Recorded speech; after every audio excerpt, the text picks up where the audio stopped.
പണ്ട് അമ്മച്ചിക്ക് ചില ശീലങ്ങളുണ്ടായിരുന്നു. സ്കൂളിലെ ടീച്ചർ പഠിപ്പിക്കുന്നതിന് മുമ്പ് ഓരോ പാഠവും അമ്മച്ചി എന്നെ പഠിപ്പിക്കും. വായിക്കാനും എഴുതാനൊക്കെ. അപ്പോൾ അപ്പൂസൊക്കെ ആയ സമയത്ത് ഒന്ന് റിലാക്സ് ചെയ്ത് വിട്ട സമയത്ത് അമ്മച്ചി എന്നോട് പറഞ്ഞു, നിനക്ക് വളർത്താൻ പറ്റുന്നില്ലെങ്കിൽ എനിക്ക് കൊണ്ടടാ, അതിന് ഞാൻ വരച്ച വരയിൽ നിർത്തി ഞാൻ അതിനെ മര്യാദ പഠിപ്പിക്കാമെന്ന്. അപ്പൂസ 7ാം ക്ലാസ് വരെ എല്ലാ വിഷയത്തിനും തോക്കുമായിരുന്നു. ആ സമയത്ത് അമ്മച്ചി പറയുന്ന ഡയലോഗാ, എന്നെ വരച്ച വരയിൽ നിർത്തിയിട്ട് എന്താ ഗുണഘോഷ്ടം ഗുണഘോഷ്ടമൊക്കെ ഞാൻ പഠിപ്പിക്കാം. അതൊന്നും ഇല്ലാന്ന് തോന്നുന്നു. പണ്ടതൊക്കെ ഉണ്ടാവും. ഇപ്പൊ ഇംഗ്ലീഷിൽ വന്നുകൊണ്ടില്ല.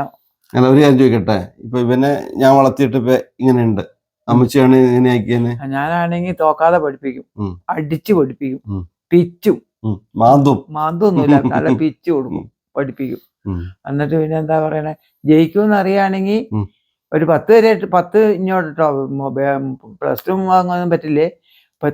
ജയിക്കുമെന്ന് അറിയുകയാണെങ്കിൽ. ഒരു മിനിറ്റ് ഒന്ന് ശ്രദ്ധിക്കണേ, അമ്മച്ചി പറഞ്ഞു കേട്ടോ, 10 വരെയൊക്കെയാണെ പറ്റൂന്നാ പറഞ്ഞേ. ഇത് പഴയ 5ാം ക്ലാസ്സുകാരിയാണ്, ഇപ്പോഴും ടിവിയിൽ സ്ക്രോൾ ചെയ്തു പോകുന്ന ഇംഗ്ലീഷ് ന്യൂസ് വായിക്കും, അതിന്റെ അർത്ഥം പറഞ്ഞു പഴയ 5ാം ക്ലാസ്സുകാരി. ആ കോൺഫിഡൻസ് ഉഷാറാട്ടോ.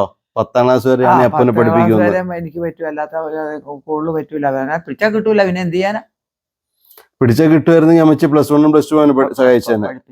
അതെങ്ങനെ ജയിക്കുമെന്ന് അറിയുവാണെങ്കിൽ, ഇപ്പൊ 5 6ലേക്ക് ജയിക്കും, നല്ല മാർക്കുണ്ട്, ജയിക്കും, പഠിക്കാൻ ഒരു കൊച്ചാന്ന് പറഞ്ഞാൽ ഞാൻ 6ാം ക്ലാസ്സിലെ ബുക്ക് മേടിച്ച് നേരത്തെ പഠിപ്പിക്കും.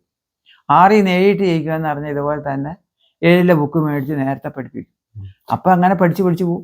അതായത് നമ്മുടെ മക്കളെ കുറിച്ച് നമ്മളൊരു ഇവാലുവേഷൻ നടത്തി നോക്കൂ. എത്ര പേർക്ക് മാതൃഭാഷ ന്യൂസ് പേപ്പർ കൊടുത്താൽ വായിക്കാൻ പറ്റും? അതൊക്കെ ഒന്ന് ചിന്തിച്ച് നോക്കൂ. നമ്മൾ പറയുന്ന കാര്യങ്ങൾ സ്പെല്ലിംഗ് മിസ്റ്റേക്ക് ഇല്ലാതെ എഴുതാൻ പറ്റുമെന്ന്.